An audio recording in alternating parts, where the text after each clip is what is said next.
एक गरीब आदमी नीरज अपनी पत्नी कुंती और अपनी बेटी गीता के साथ रहता था।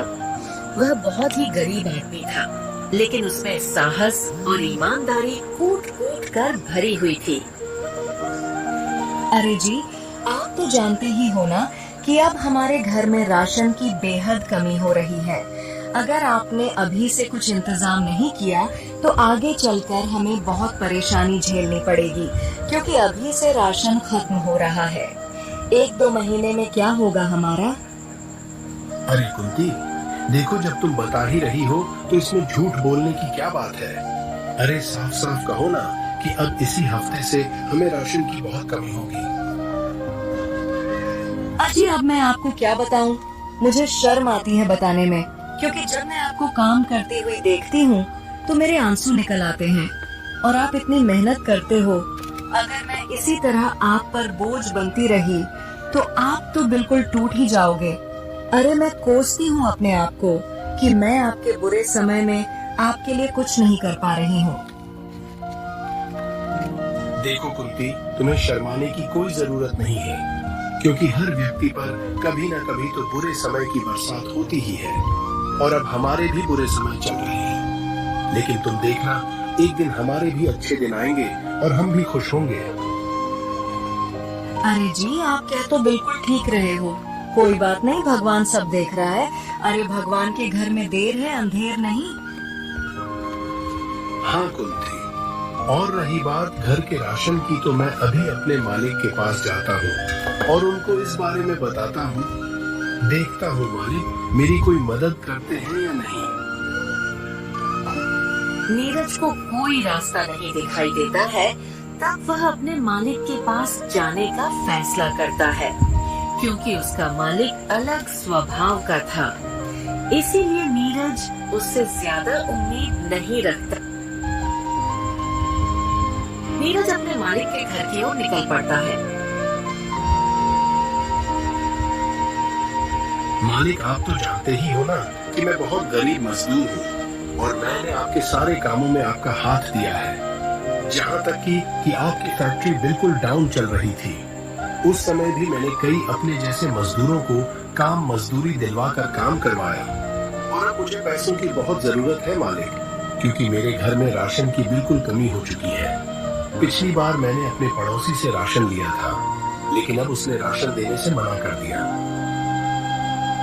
देखो नीरज, हाँ माना कि तुमने मेरा बहुत साथ दिया है, लेकिन ऐसा तो नहीं है कि मैं तुम्हारा साथ ना दिया हो। अरे तुम्हें जब पैसों की जरूरत थी, जितने पैसों की जरूरत थी, मैंने तुम्हें इतने पैसे दिए। लेकिन अब मैं भी मजबूर हूँ, क्योंकि मेरी फैक्ट्री बिल्कुल घाटे में चल रही है। इसलिए अब मैं ये फैक्ट्री बंद कर रहा हूँ। इसीलिए हो सके तो मुझे माफ करना, क्योंकि मैं अब तुम्हारी कोई मदद नहीं कर सकता। मालिक, ये आप क्या कह रहे हैं? अरे आप मुझसे माफी क्यों मांग रहे हो? माना कि आप मेरी मदद नहीं कर पा रहे हो, लेकिन आपने कभी ना कभी तो मेरी मदद की थी ना, इसलिए आप कृपया करके मुझे इस प्रकार की माफी मत मांगिए। मैं आपके सामने शर्मिंदा हूँ मालिक। नीरज, मैं तुमसे माफी इसलिए मांग रहा हूँ कि तुम्हें ऐसा ना लगे कि मैं अपने स्वार्थ के लिए तुम्हारी मदद नहीं कर रहा, क्योंकि मैं भी मजबूर हूँ और अपना घर चलाने के लिए मैं भी कोई दूसरा काम देखूंगा। नहीं मालिक, काश ऐसा ना हो और आपकी फैक्ट्री फिर से अच्छी चलने लगे। अच्छा मालिक, अब मैं चलता हूँ, क्योंकि मुझे कहीं दूसरी जगह मदद मांगनी है। अपना ख्याल रखना मालिक। नीरज घर आता है और अपनी पत्नी को बताता है, देखो कुंती, मुझे पैसे नहीं मिल पाए हैं और ना ही अब मालिक दे सकते हैं, क्योंकि उन्होंने अपनी फैक्ट्री बंद कर दी है और मुझसे कह रहे थे कि अपने लिए कोई और काम ढूंढ लेना। और उनका भी हाल बिल्कुल हमारी तरह हो चुका है। अब वह भी अपने लिए कोई ना कोई काम जरूर ढूंढेंगे। उनका भी तो परिवार है। ये तो बहुत गलत हुआ आपके साथ। अरे मुझे अब समझ में नहीं आ रहा है कि अब हमारे घर का खर्च कैसे चलेगा।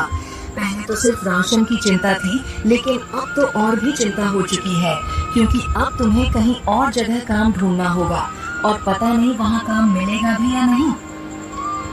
अरे शुभ शुभ बोलो कुंती, मैं कल ही कहीं काम ढूंढ लूंगा। अगर भगवान ने चाहा तो हमें जरूर काम मिलेगा और हमें भूखा रहने की कोई जरूरत नहीं पड़ेगी।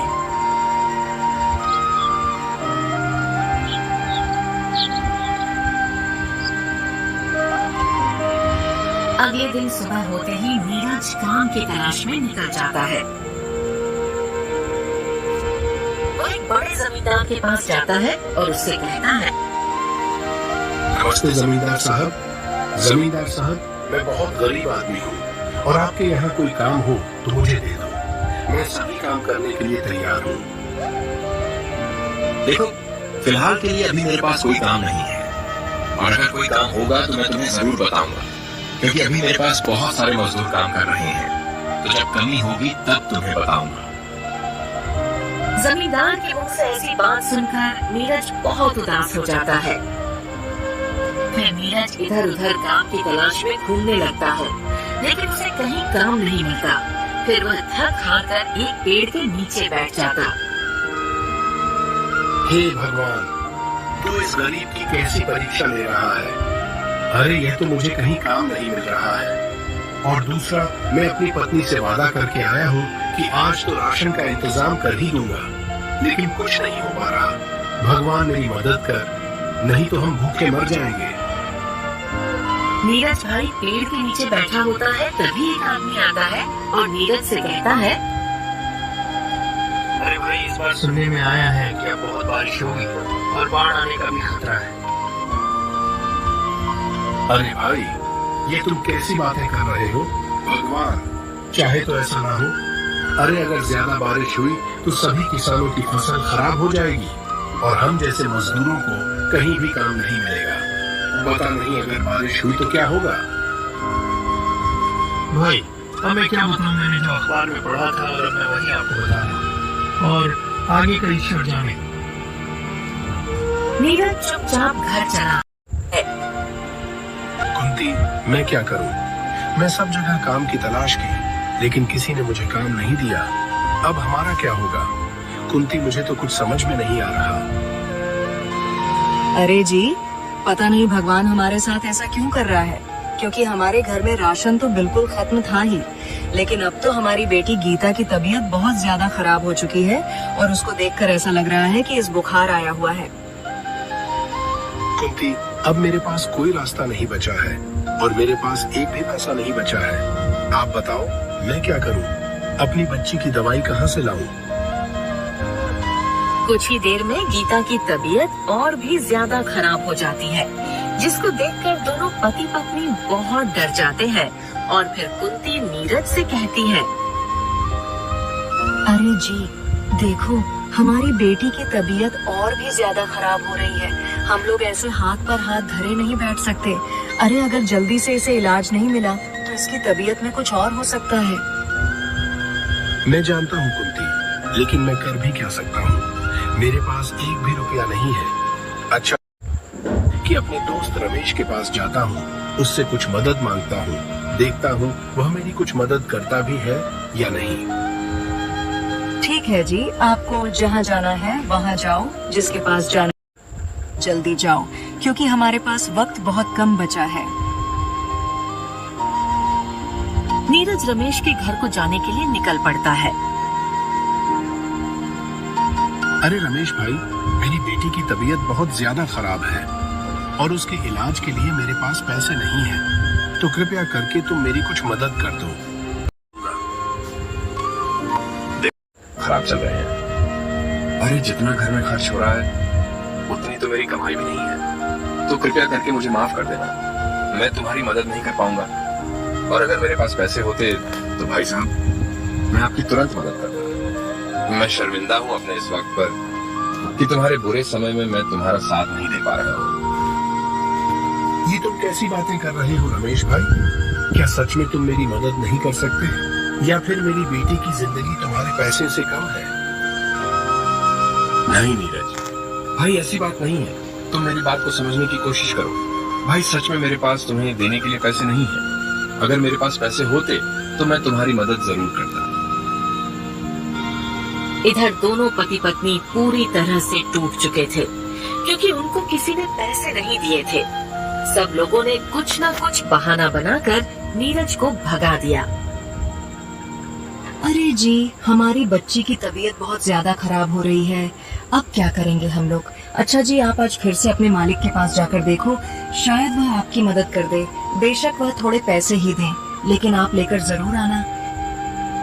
कुंती, मैं तुम्हारे कहने पर एक बार फिर से जा रहा हूँ। देखता हूँ कि मालिक इस बार मेरी कोई मदद करते हैं या फिर कुछ न कुछ बताकर फिर से भगा देंगे। नीरज तुरंत अपने मालिक के घर पहुंचता है और उनसे कहता है, मालिक, मेरी बच्ची की तबीयत बहुत ज्यादा खराब है और मैं अपने यार दोस्त, परिवार और रिश्तेदार सबसे पैसे मांगकर देख चुका हूँ, लेकिन किसी ने मेरी मदद नहीं की है। मालिक, आप मुझे कुछ रुपए दे दो जिससे कि मेरी बच्ची की तबीयत सही हो जाए। देखो नीरज, मैंने तुम्हें बता दिया था कि मेरी फैक्ट्री बंद हो चुकी है और अब मेरे पास फूटी कौड़ी तक नहीं आ रही है। तो बताओ, मैं तुम्हारी मदद कैसे कर सकूं? और एक बात जरूर याद रखना कि बुरे वक्त में यार, दोस्त, परिवार, रिश्तेदार कोई साथ नहीं देता। अपनी परिस्थितियां खुद को देखनी पड़ती है, न किसी दूसरे के भरोसे जीना पड़ता है। और मुझे पूरा विश्वास है कि भगवान तुम्हारी जरूर मदद करेगा। यह तुम्हारी बहुत कठिन परीक्षा ले रहा है। हाँ मालिक, आप कहें तो बिल्कुल ठीक रहे हो कि बुरे वक्त में कोई साथ नहीं देता। अच्छा मालिक, अब मैं चलता हूँ। मुझे तो ऐसा लग रहा है कि मेरी बच्ची की जान बहुत खतरे में है। नीरज अपनी मजबूरी और लाचारी को देखकर सोचता हुआ जा रहा था। तभी उसे चक्कर आ जाता है और वह जमीन पर गिरकर बेहोश हो जाता है। तभी कुछ देर में वही आदमी आता है जो नीरज को बता रहा था कि इस बार बारिश ज्यादा होने वाली है। उसने नीरज को बेहोश देखा तो वह हैरान हो गया। अरे ये तो वही आदमी है जिसको मैंने बरसात के बारे में बताया था, लेकिन ये बेचारा लाचार यहाँ बेहोश पड़ा है। मैं इसे ऐसी हालत में छोड़कर नहीं जा सकता। मैं ऐसा करता हूँ, इसे अपने घर ले जाता हूँ। जब इसको होश आएगा तभी इसको सब बता दूंगा। वह आदमी नीरज को अपने घर ले आता है। तभी कुछ घंटे बाद नीरज को होश आ जाता है। भाई साहब, मैं यहाँ कैसे आया? मैं तो अपने घर जा रहा था। मुझे अपने घर जल्दी पहुँचना चाहिए। भाई साहब, अभी आपको आराम की जरूरत है। अरे आप लेटकर आराम कर लो, क्योंकि आप मुझे रास्ते में बेहोश पड़े हुए मिले थे तो मैं तुम्हें अपने घर उठा लाया। आपने मेरी मदद क्यों की? अरे आप तो मुझे जानते भी नहीं हैं। सिर्फ आप मुझे एक दिन मिले थे जो आपने मुझे बरसात के बारे में बताया था, और ना ही मेरा आपसे कोई रिश्ता है। भाई, मेरा आपसे कोई रिश्ता हो या ना हो, मेरा फर्ज बनता है आपकी मदद करना, क्योंकि इस दुनिया में जितने भी लोग हैं वह सब एक दूसरे की मदद करने के लिए ही तो बने हैं। लेकिन तुमने अभी तक ऐसे लोग भी देखे होंगे जो सिर्फ अपने फायदे के लिए जीते हैं और दूसरों को मरते हुए देखते हैं, लेकिन सब ऐसे नहीं होते। वैसे तुम मुझे एक बात बताओ कि तुम बेहोश क्यों हुए थे, और तुम्हें देखकर ऐसा लग रहा है कि तुम बहुत मुसीबत में हो। तुम्हारी स्थिति बिल्कुल खराब चल रही है। देखो भाई साहब, मैं बहुत गरीब मजदूर हूँ और कई दिनों से मुझे कहीं काम नहीं मिल रहा, तो मेरे घर का खर्च नहीं चल पा रहा। ऊपर से मेरी बेटी बहुत ज्यादा बीमार है और उसके इलाज के लिए मैंने ना जाने कितने लोगों के हाथ जोड़े और कितने लोगों के पैर पकड़े, लेकिन किसी ने मेरी मदद नहीं की। और मैं इसी सोच में डूबा था कि अब मेरी बेटी के इलाज के लिए पैसे कहाँ से इकट्ठा करूं। तभी मुझे चक्कर आ गया और उसके बाद का मुझे कुछ याद नहीं है। अरे अरे भाई साहब, तुम तो बहुत बड़ी मुसीबत में हो, और अब तक तो तुम्हारी बच्ची की तबीयत बहुत ज्यादा खराब हो चुकी होगी, लेकिन अब इससे ऊपर खराब नहीं होगी, क्योंकि मैं तुम्हें कुछ पैसे दे रहा हूँ और इन पैसों से तुम अपनी बेटी का इलाज करवाना, ताकि वह जल्दी से ठीक हो जाए। भाई साहब, आपका बहुत बहुत धन्यवाद जो आपने मुझे इतने पैसे दिए, लेकिन आज तक मैं सिर्फ भगवान का नाम सुनता हुआ आया हूँ, लेकिन आज मुझे साक्षात भगवान दिखाई दे रहे हैं, और वह है आप, क्योंकि आप मेरे लिए मेरे भगवान से काम नहीं है। अरे आपने मुझे बिना जाने पहचाने मेरी इतनी मदद की, इतना कोई नहीं कर सकता। अरे भाई साहब, मैं कोई भगवान नहीं हूँ, अरे मेरा फर्ज था जो मैंने किया। अब तुम जल्दी अपने घर जाओ और अपनी बेटी का इलाज करवाओ। कुछ दिनों तक अपने बेटे का इलाज करवाता है और फिर वो जल्द ही ठीक हो जाता है। अरे जी, आपने बताया नहीं कि आप पैसे कहाँ से लाए थे? कुंती, मैं तो उस आदमी को जानता भी नहीं था। सिर्फ वह मुझे एक बार मिला था, जब उसने मुझे बताया था कि इस बार बारिश बहुत ज्यादा होने वाली है, और दूसरी बार तब मिला जब मैं बेहोश हो गया था। और उसके बाद उसने मेरी बहुत सेवा की, लेकिन फिर बाद में उसी ने मुझे पैसे दिए और कहा कि तुम इन पैसों से अपनी बेटी का इलाज करवा लेना। और वह जो भी था वह मेरे लिए भगवान से काम नहीं था। आज उसी की बदौलत हमारी बेटी अच्छे हाल में है। चलो, अच्छा ही हुआ वह आदमी आपको मौके पर मिल गया और उसी की बदौलत हमारी बेटी आज सही सलामत है। लेकिन आपके पास अभी कुछ रुपए बचे हैं, तो आप ऐसा करो, उनसे अपने गांव में ही एक अच्छी सी दुकान खोल लो। हाँ कुंती, तुम बिल्कुल ठीक कह रही हो। मैं आज ही एक दुकान खरीदकर उसी में सामान भरकर बेचने लगूंगा। फिर नीरज ने अपने गांव में एक छोटी सी दुकान खोली और उसी से अपने घर का खर्च चलाने लगा। तो दोस्तों, इस कहानी से हमें ही सीख मिलती है कि हर आदमी पर कभी न कभी बुरे समय तो पड़ते हैं और उसके सामने बहुत से बुरे लोग भी आते हैं, लेकिन कहीं न कहीं अच्छे लोग तो होते ही हैं और वही बुरे वक्त में मदद करते हैं। तो दोस्तों, हमें बुरा नहीं बल्कि अच्छा बनना है और हर किसी की मदद करना है।